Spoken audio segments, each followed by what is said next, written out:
Umewahi kufikiri wewe ndio baba, wewe ndio kaka kwenye familia, wanatizama nguvu uliyokuwa nayo jana na juzi, ghafla imeyeyuka. Ulipokuwa na ujasiri wa kuwatia moyo wenzako mahali mlipokuwa mnapita kama familia, alafu ghafla wanaona umechoka. Alafu unaona akija dada yako au mama yako akikunong'oneza, sasa kama wewe umechoka hivi, wengine tutakuwa wapi?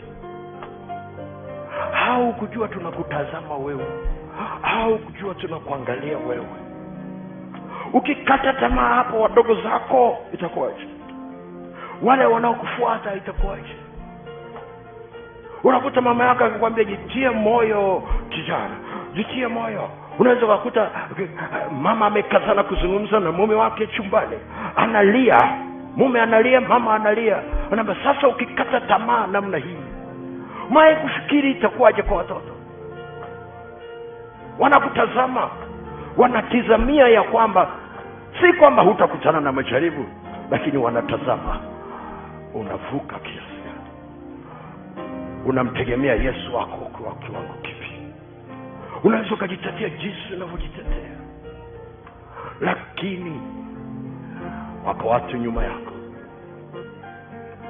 Joshua aliambiwa, Musa mtumishi wangu amekufa, vuka mto huu wewe pamoja na watu hawa.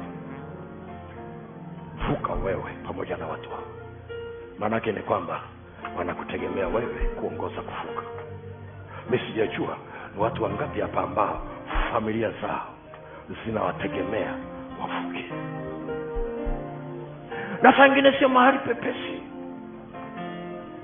Nilizungumza na watu fulani mahali, viongozi wa kanisa mahali, walikuwa wanapita mahali ambapo sio pazuri sana kwa kanisa lao. Na nilikuwa ninaona wakikata tamaa, wanataka kuondoka hata kwenye zile nafasi, kwa sababu Yordani ni mkubwa. Lakini kwa sababu wewe uliyepewa nafasi ya kukanyaga maji, na wewe unasubiri Mungu apasue maji ndipo upite. Na Mungu anatafuta ushuhuda kwenye maisha yako.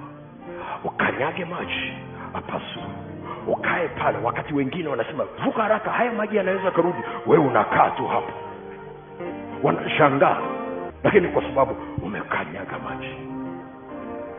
Una watu wangapi nyuma yako? Una watu wangapi nyuma yako?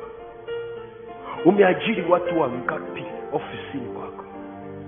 Mwae kufikiri ukiachia hiyo kampuni kafa, ni wangapi watarudi nyumbani wakisema hatuna kazi? Sikwambii ni mahali pepesi. Ninachosema, Mungu alikuona ulivyo akakukabidhi ulicho nacho. Mazingira unayopitia yasifanye uaminifu wa Mungu uwe uongo. Arobo shandara bakasa, karobo koria narabasa.